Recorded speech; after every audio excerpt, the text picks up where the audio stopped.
Happy New Year everyone. I hope you enjoyed the Winter's Day and are ready for 2 new open world builds. That's right, I did a bit of testing and a lot of open world events to test these builds out, and if you decide to use them, I hope it will be fun for you too. Okay, let's go over the builds. The first one is for Mechanist. I picked this one as one of the builds because of the mech, which can provide you with a lot of survivability, but it can also be fun to play in my opinion. Let's quickly go over the gear, build, and then see how well it can handle harder content solo. The armor is full Vipers with Rune of the Trapper, and the reason for this is because you have plenty of defenses from the build and other pieces, and it can be used in the full DPS build too. For weapons, I'm using a Celestial Mace with Sigil of Frailty and a Celestial Pistol with Sigil of Strength. If you find the Sigil of Strength to be too expensive, you can use the Sigil of Battle that gives some might on weapon swap, which you'll do when you use the Flamethrower. And for the trinkets, I went with full Celestial and Relic of the Fractal, simply because you can use it in the full DPS build too, and it does nice damage. For the build, I'm using tools because it lowers the cooldown for the mech skills and also gives quickness when you get 5 stacks of kinetic battery. And with this straight line, you get 10% damage increase when you have vigor. And this is also the reason that we use a mace, along with the fact that you want to be close to your mech for the mechanical genius and all the boons that your mech generates. And a small bonus is that you clear a condition when you use a tool belt skill, which in this case are the mech skills. Next, I used firearms with the standard configuration for condi damage. And finally, I went with Mechanist for the might generation, alacrity, and quickness when you use mech skills. This means that you will have both alacrity and quickness on you. The skills that I used are Rectifier Signet for healing. This synergizes well with Overclock Signet as it lowers the cooldown, and when you heal yourself, you heal the mech too. For the utility skills, I'm using the Flamethrower kit because of Flame Blast and Napalm skills, which do nice damage, but also because of its CC capability with Air Blast and Smoke Venting. Then I went with Elixir EU as it grants vigor, 2 stacks of stability and quickness, which should make it easier to have 100% uptime on it, and it's also a stun break. And for the final utility slot, I'm using Shift Signet as it copies your boons on the mech and it is a teleport and stun break with some condition cleansing. And for the elite, I went with Overclock Signet because it is a fast respawn button for the mech. If you want to use it during fights, I recommend to do it at the end when you are sure the boss will die and you do not need to respawn the mech. And one small point here. If you do not like using kits, you can switch the flamethrower to something else, like Barrier Signet if you need projectile block and more alacrity uptime, or Superconductive Signet if you need more DPS. Okay, I think that covers the build. Now let's check out a few hero points.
As you can see, the build is very tanky, especially if you time your dodges.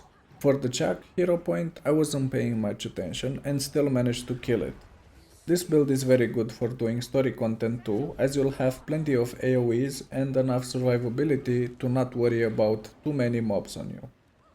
And now, moving on to the second build, I chose Holosmith, as it is a completely different playstyle compared to Mech. But you can use the same gear or almost the same gear. I will get to that in a second. This build is a bit more complex as you need to press more buttons and to keep in mind more mechanics, but if you do not like pets or minions in your way, then this is the way to go. Let's take a look at the gear now. I'm once again using Viper's armor with Runes of the Trapper. Weapons are two celestial pistols with sigils of strength and frailty, but again if sigil of strength is too expensive, you can use sigil of battle for a lot cheaper as you will switch to the photon forge and the flamethrower kit. And the trinkets are also full celestial with relic of the fractal. And moving on to the build, I'm using alchemy trait line with 2-2-3 when fighting champion hero points, as it provides a bit more defense and some concentration. But you can easily switch this to the explosive trait line if you feel comfortable with the spec. If you want to switch, you should go with 3-3-3. Next is the same firearms for Condi builds, and finally Holosmith with 3-2-3, which is standard for Condi builds as we are doing more Condi than power damage. And the skills are Medkit, as it has a big heal with F1, and you can also use the water field from skill 3 and blast with 5, and then enter Holoforge to blast 5 again for another heal. Then I'm using Heartlight Arena for the protection. You can also use skill 2 from the Photon Forge inside it to get Light Aura that reduces damage by another 10%. Next I'm using Spectrum Shield simply because it has a lower cooldown as a stun break than Elixir U, but this means you sacrifice the quickness that you are getting from it. And the final skill is the same flamethrower, which is very good for Condi damage, and it has nice CC too. Plus, with the tool belt skill Incendiary Ammo, you do even more burning damage. And the elite skill is Prime Light Beam, which is great to use when you are above 50% hit, because of the improve effect. It also works below 50% if you need quick CC. And that should cover the build. Now let's see it in action. I also did some hero points and rifts and it felt great. The only downside is that you do not have any alacrity or quickness by yourself. But the damage that it does mitigates that, so it is pretty close with the Mechanist on that front.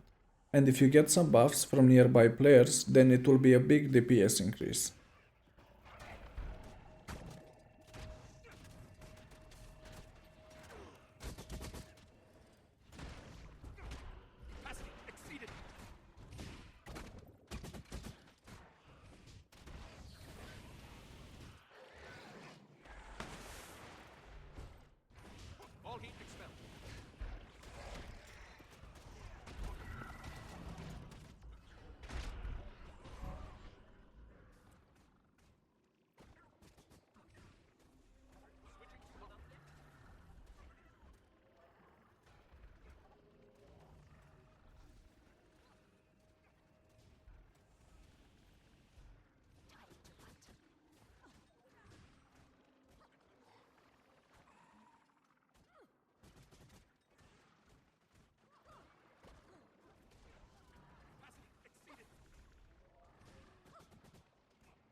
These were the two builds that I think were great in open world and can be compared with the Mirage build that I shared last time.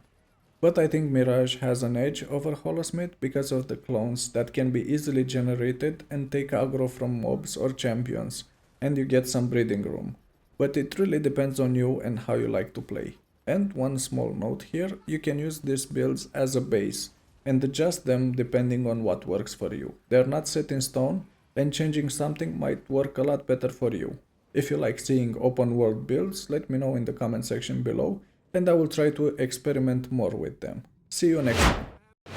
If you want to see more content like this, please let me know in the comment section below, and if you enjoyed the video, please click the like and subscribe buttons.